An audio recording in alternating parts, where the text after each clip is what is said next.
তার সভাপতি ডাক্তার ইন্দ্রনীল খানের আয়োজনে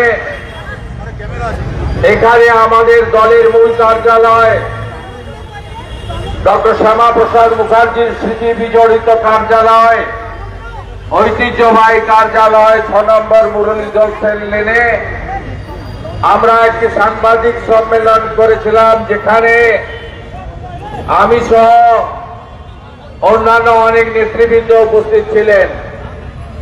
আমরা বলেছিলাম আজকে 2 তারিখে আমরা save Hindu voters from TMC, এই টিএমসির মতো একটি দুর্বৃত্তকারী দল, হিন্দু বিরোধী দল, এই দল পশ্চিম বাংলায় হিন্দুদের ভোটার লিস্ট থেকে নাম কাটতে চায়।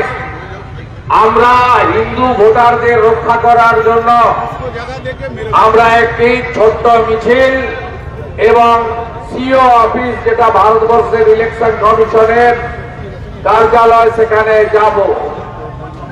তারপরে যা হয়েছে সব জানেন। আমি প্রথমে একটু বলে দিই, কলকাতা পুলিশের পক্ষ থেকে গত পরশুদিন আমাদের যুব মোর্চার অফিস সম্পাদককে বলে দেওয়া হয় যে আমরা এই মিছিলের অনুমতি দেব না। তাই তো কলকাতা পুলিশকে মমতা পুলিশ বলা হয়। এবং এরা চটি চাটতে চাটতে এদের এমন পরিণতি হয়েছে, এরা ভারতীয় জনতা পার্টিকে সব মিছিল প্রোগ্রাম আটকাতে চায়। আর আমার বিরোধী দলনেতা হিসেবে এটা 79তম হাইকোর্ট থেকে অনুমতি নিয়ে 4 বছরের সময়কালে 79তম হাইকোর্টের অনুমতি নিয়ে কর্মসূচি। এই মনোজ বার্মার, অজিত কুমারদের দোকান কাটা, কারণ তাদের মালিকেরও দোকান কাটা। তার মালিক নন্দীগ্রামে হেরে একটা জ্যান্ত লোক শোভনদেব চ্যাটার্জিকে পদত্যাগ করিয়ে ভবানীপুর থেকে উপনির্বাচনে জিতে কম্পার্টমেন্টাল চিফ মিনিস্টার হন। তাই মনোজ বার্মাদেরও দোকান কাটা। এক কান কাটা যার রাস্তার এক পাশ দিয়ে যায়, যার দোকান কাটা রাস্তার মাঝখান দিয়ে যায়। মমতা পুলিশের অবস্থা তাই হয়েছে। আমি ইন্দ্রনীল সহ তার যুব মোর্চার আমাদের কলকাতা এবং এই প্রেসিডেন্সি জোনের টিমকে ধন্যবাদ জানাবো। আমি हमारी युवा मोर्चा के प्रदेश ऑब्जर्वर शक्ति भाई को मेरा दिल से आभार प्रकट करता हूं। हमारे जीएस जगन्नाथ चट्टोपाध्याय आছেন, অশোক কীর্তনিয়া সহ একাধিক বিধায়ককে আমি দেখতে পাচ্ছি, তাপস দা সহ অনেক নেতৃত্ব এখানে জায়গা ছোট নিচে দাঁড়িয়ে আছেন। আয়োজক জেলার মূল কমিটির প্রবন্ধ সহ অনেকে আছেন। আমি আর কথা বাড়াতে চাই না। আমাদের 3টে সময় কর্মসূচি ছিল। হাইকোর্ট আজকে বেলা 1:15-তে হাইকোর্ট বলেছে 4টের সময় আপনারা হাঁটবেন, 1000 লোক নিয়ে হাঁটতে হবে এবং ডোরিনা ক্রসিং এ আপনারা শেষ করবেন। ওখান থেকে আপনাদের 10 জন যুব নেতা আর আমরা, আমি সহ শিশির বাজরিয়া সহ 2-1 জন আমাদের নেতৃত্ব, আমরা এদেরকে নিয়ে সিও অফিসে যাব। আমরা আজকে ধন্যবাদ জানাই কলকাতা হাইকোর্টকে যে তারা আরেকবার পশ্চিমবাংলার গণতন্ত্র প্রতিষ্ঠা করার ক্ষেত্রে ত্রাতার ভূমিকায় অবতীর্ণ হলেন। এবং আমরা এই ছোট্ট, যেহেতু ডোরিনা ক্রসিং এ কোন সভা হাইকোর্ট অ্যালাউ করেনি, তাই শুরুতে অনেক বক্তা থাকা সত্ত্বেও আমি অল্প কিছু কথা আপনাদের কাছে বলে শুরু করে কর্মসূচি শুরু করতে চাই। এবং আমরা হাইকোর্টের প্রত্যেকটা অর্ডার অক্ষরে অক্ষরে পালন করতে চাই। তাই 4টের পরে প্রায় 4টে বাজে কর্মসূচি আমরা শুরু করব। আপনারা শুধু জানেন যে গত 27 ফেব্রুয়ারি নেতাজি ইন্ডোর স্টেডিয়ামে মমতা ব্যানার্জি পশ্চিম বাংলায় তিনি কার্যত যারা হিন্দি ভাষী বাঙালি যারা বাড়িতে হিন্দিতে কথা বললেও, নিজেদের মধ্যে হিন্দিতে কথা বললেও তারা মনে প্রাণে সংস্কৃতি, কালচার, পূজা পাঠ, পোশাক, খাদ্যাভ্যাস সবটাতেই বাঙালি, তাদের নাম কাটার জন্য পরিকল্পনা করেছেন।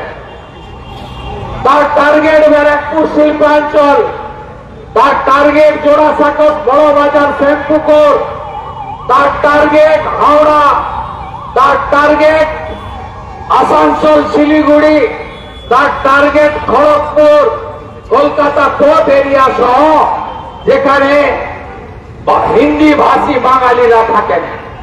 আর একটা টার্গেট করেছেন, সেটা হলো যারা হিন্দু ধর্ম বাঁচানোর জন্য এক কাপড়ে বাংলাদেশ থেকে 1947 থেকে ক্রমান্বয়ে পালিয়ে ভারতে এসেছেন, পশ্চিমবঙ্গের মাটিতে সরকার তাদের 71 সাল থেকে অদ্যাবধি শেষ নরেন্দ্র মোদীজি, অমিত শাহজি সিএ এর মাধ্যমে তাদের প্রোটেকশন দিয়েছেন, আইনি প্রোটেকশন। তাদের জন্যই পশ্চিমবঙ্গে উদ্বাস্তু কল্যাণ দপ্তর 72 সালে তৈরি হয়েছিল, এই ধর্মীয় কারণে উৎপীড়িত হওয়া আমাদের হিন্দু ভোটারদেরকে জন্য।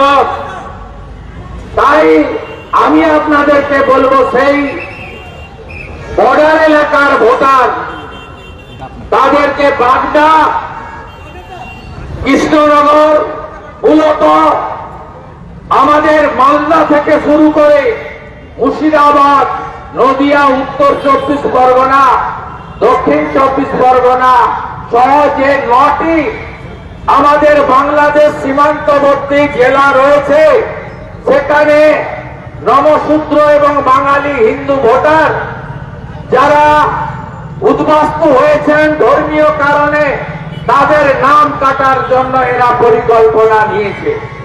ইতিমধ্যে আমি, জগন্নাথ চট্টোপাধ্যায়, দীপক বর্মনরা, তুষার ঘোষেরা একটা প্রেস কনফারেন্স করেছিলাম আমাদের ওয়ার্কিং প্লেস সল্টলেক কার্যালয় থেকে। সেখানে আমরা তথ্য দিয়ে বলেছি যে কৃষ্ণনগর 2 এর ভিডিও 98 জন হিন্দু ভোটারকে কেন নাম বাতিল হবে না নোটিশ দিয়েছেন। নোটিশ দিয়েছেন কার লেখাতে? রহিম শেখ বলে তৃণমূলের একজন নেতা, তিনি পেডে কমপ্লেন করেছেন, ফর্ম 7-এ নয়, অভিযোগ করেছেন। ভিডিও তাড়াহুড়া করে তৃণমূলের পা চাটতে গিয়ে তার নিজের মেয়েকেও নোটিশ করে দিয়েছে। 98 এর মধ্যে তার মেয়ের নামও রয়েছে। একইভাবে বাগদাতে আমাদের মতুয়া সমাজের ভোটার যারা, নমশূদ্র কমিউনিটির ভোটার যারা, তাদেরকে দৌড়ে নোটিশ করা হয়েছে। আমরা বলেছি আমরা এই জিনিস মানি না। 28 তারিখে সিও ইনচার্জ যিনি ছিলেন, তিনি অল পার্টি মিটিং ডেকেছিলেন। আমাদের দলের পক্ষ থেকে সিনিয়র লিডার প্রবাল রাহা এবং এমএলএ পার্থসারথী চ্যাটার্জি সেখানে অ্যাটেন্ড করেছেন on behalf of the state BJP. আমরা পরিষ্কার বলেছি, ওখানে সিও ইনচার্জ যিনি ছিলেন তিনি স্বীকার করেছেন কৃষ্ণনগর 2 এবং বাগদায় অতি সক্রিয়তা, ভুল হয়েছে। আমরা আজকের এই মিছিল থেকে, যুব মোর্চার কর্মসূচি থেকে হিন্দি স্পিকিং বাঙালি ভোটারদের আশ্বস্ত করতে চাই, আপনাদের একটা নাম যদি কাটে, ভারতীয় জনতা পার্টি রাস্তা থেকে ভোট পর্যন্ত আইনি লড়াই এবং রাজপথের লড়াই করবে। একটা যদি মতুয়া, একটা যদি বাঙালি হিন্দু রিফিউজি তার নাম কাটা হয়, আমরা শেষ দেখে ছাড়ব। তাই পায়ে পায়ে শান্তিপূর্ণ ভাবে এই কর্মসূচিতে আপনারা চলুন। আমি ধন্যবাদ জানাবো ইলেকশন কমিশন অফ ইন্ডিয়াকে। তারা মমতা ব্যানার্জির কথা শোনেননি। এর আগে 6 বছর ধরে আরি জাপ্তাব সিও অফিস কলকাতাকে তৃণমূলের শাখা সংগঠনে পরিণত করেছিলেন। ভিতরে এখনো খাঁচড়া আছে, অনেক নোংরা আছে, পরিষ্কার করতে হবে 26-এর আগে। প্রথম লিস্টে নাম পাঠালেন মমতা ব্যানার্জি, 1-এ পারভেজ আহমেদ সিদ্দিকী, 2-এ সঞ্জয় বনসাল, 3-এ শরৎ দ্বিবেদী। রিজেক্ট হলো। তারপরে বলল সিনিয়রদের নাম পাঠান। মমতা ব্যানার্জি পাঠালেন 2টো নাম, অনুপ আগরওয়াল এবং দূষণ দারিয়াল। আপনারা জানেন এরা কারা? এরা হলো সঞ্জয় বনসাল কোভিডের সময় মেডিকেলে চুরি করেছে রাজীব সিনহার সাথে করে, আর এই দূষণ নারিয়াল তিনি টিচার রিক্রুটমেন্ট স্ক্যামে নিজাম প্যালেস থেকে 3 বার ঘুরে এসেছেন। আমি ধন্যবাদ জানাবো সবার নাম বাতিল করে একজন সিনিয়র আইএস এসিএস পদমর্যাদার, যাকে কার্যত মমতা ব্যানার্জি গ্যারেজ করে রেখেছিলেন, মনোজ আগরওয়ালকে সিও করেছেন। তিনি কি করবেন আমি জানি না। আমরা বিজেপি কোনো ফেভার চাই না। আমি বলতে পারি আপনি অন্তত আরি জাপ্তাব হবেন না। 2026-এর নির্বাচনে গণতন্ত্র প্রতিষ্ঠার লড়াইতে সিও অফিস গণতন্ত্র প্রতিষ্ঠা করার জন্য নিরপেক্ষভাবে কাজ করবে। আর আমরা মোদিজির ছোট চৌকিদার হিসেবে 2 চোখ খোলা রাখবো, নজর রাখবো। এই নির্বাচন পশ্চিম বাংলার গণতন্ত্র রক্ষা করার শেষ নির্বাচন বলে আমরা মনে করি। ডু অর ডাই হবে। গণতন্ত্র আমরা রক্ষা করব। ভোট লুট আমরা করতে দেব না, ভোট আমরা ক্যাপচার করতে দেব না, গুন্ডাগর্দি করতে দেব না, পোলিং এজেন্টকে জেলে পড়তে দেব না, কাউন্টিং হলে লুট করতে দেব না। আপনারা আমাদের সাহায্য করুন, আমরা এই লড়াইতে জিতব। আমরা চলি সবুজ টানে, কে আমাদের বাঁধবে? রইবে যারা পিছুর টানে, কাঁদবে তারা কাঁদবে। আজকে বাসন্তী পুজোর শুভ ষষ্ঠী, মা বাসন্তী পুজো। আজকে শুভ ষষ্ঠীতে আপনাদের অভিনন্দন। আর কয়েকদিন পরেই রামনবমী। শক্তি দেখাবেন তো? দেখাবেন তো শক্তি? শান্তিপূর্ণ ভাবে দেখাবেন। জয় শ্রীরামের গূঁজ উঠবে, চারিদিকে গূঁজ উঠবে। 1 কোটি তো বলেছিলাম, এখন বলছে 1.5 কোটি। কেউ বাড়িতে থাকবেন না, সবাই নামবেন, ধ্বজ নিয়ে নামবেন। হিন্দু তাকত দেখাবে, হিন্দু তাকত দেখাবে। স্বামী বিবেকানন্দের মাটিতে তাকত দেখাবে, শ্রী চৈতন্য দেবের মাটিতে তাকত দেখাবে, রামকৃষ্ণ দেবের মাটিতে তাকত দেখাবে, জগজ্জননী মা শারদাননীর মাটিতে তাকত দেখাবে, লোকনাথ বাবা ব্রহ্মচারী তাকত দেখাবে, ঠাকুর অনুকূল চন্দ্রের নামে তাকত দেখাবেন, তাকত দেখাবেন স্বামী প্রণবানন্দের নামে। তাকত দেখাতে হবে। ডক্টর শ্যামাপ্রসাদ মুখার্জি ছিলেন বলে আমরা আজকে ভারতে আছি। বন্দে মাতরম বলতে পারি, জয় শ্রীরাম বলতে পারি, মাথায় টিকা লাগাতে পারি, মাথায় শিখা রাখতে পারি, ধুতিটা এখনো পড়তে পারি, মাওলা শাখা পলা সিঁদুর পড়তে পারে, অমাবস্যা পূর্ণিমা একাদশী পালন করতে পারে, বেদ উপনিষদ বিশদ গীতা পড়তে পারে, রামায়ণ মহাভারত পড়তে পারে। এই মাটি রক্ষা করার দায়িত্ব আপনার আমার সবার, সমস্ত সনাতনী রাষ্ট্রবাদী। এই লড়াইটা আমরা জিতবো, এই লড়াইটা আমরা জিতবো। চলুন প্রতি পথ দেখাবে, শান্তিপূর্ণ ভাবে হেঁটে হেঁটে দড়িনা অব্দি যাই, বাকি হিসাব সিও অফিসে হবে।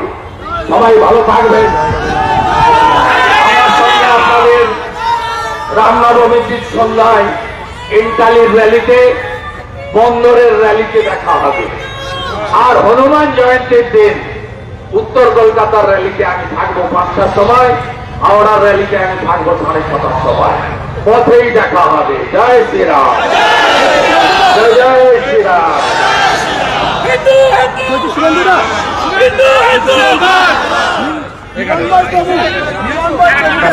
সাইজ